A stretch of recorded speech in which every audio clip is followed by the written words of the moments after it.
Merci de rester sur Radio Côte d'Ivoire. Tout de suite, suivez l'actualité africaine avec Régis Kofi. Bonjour Régis. Bonjour Awa Touré.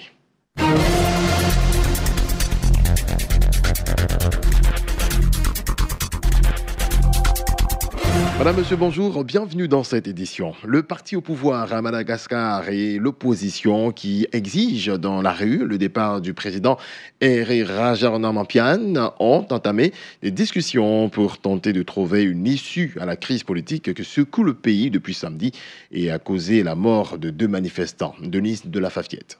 Jeudi, pour la 6e journée consécutive, des centaines de partisans de l'opposition ont manifesté dans la capitale, Antananarivo. Partis une nouvelle fois de la place du 13 mai, lieu historique de la contestation sur la Grande Île, ils ont convergé dans le calme vers le tribunal d'Anossi sous protection de gendarmes armés. Ils y ont déposé plainte contre le chef de l'État et le gouvernement, accusés d'être responsables de la tuerie de samedi. Des élections présidentielles et législatives sont donc prévues à la fin de l'année, mais les manifestants sont pressés d'en finir avec celui qu'ils accusent notamment de museler l'opposition et de piller les richesses du pays. Après plusieurs jours de fronde populaire, des négociations ont finalement débuté mercredi soir entre le parti au pouvoir, HMV, et l'opposition sous l'égide de l'Union africaine. La communauté internationale, par le biais de l'Union africaine, a invité les protagonistes à se mettre autour de la table. L'Union africaine cherche une voie consensuelle pour une sortie de crise. Ces négociations sont juste des stratégies pour détourner l'attention du peuple. Et nous ne voyons pas trop l'intérêt de faire appel à des étrangers. Les Malgaches peuvent très bien se parler entre eux, estiment les manifestants. Ces pourparlers auxquels participent des députés de l'opposition et le président du HMV ont repris hier soir.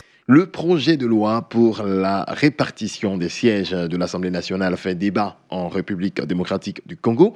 L'opposition et le parti au pouvoir ne cachent pas leur désaccord. Ce travail qualifié de technique devrait être retravaillé dans les prochains jours par la Commission électorale nationale indépendante CENI, nous dit Ange Kouadio.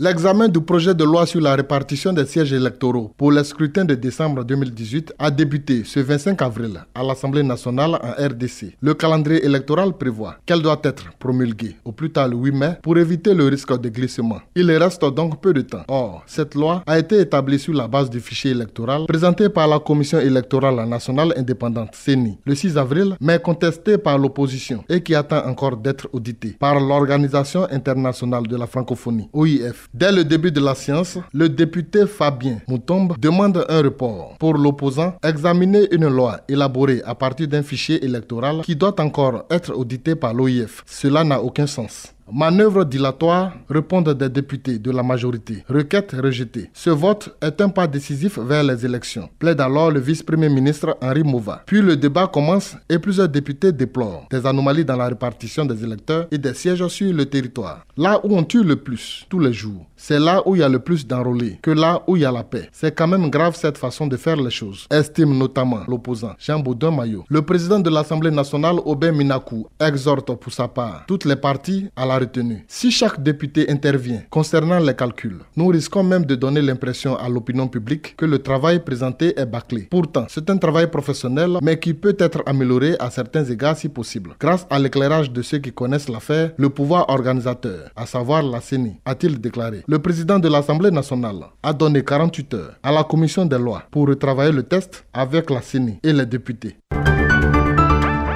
Les caféiculteurs kenyans se convertissent à la noix de macadamia. Certains abandonnent même la culture du café pour n'exploiter que la précieuse noix des macadamiers. La noix de macadamia très bien rémunérée cette année. Sorosita.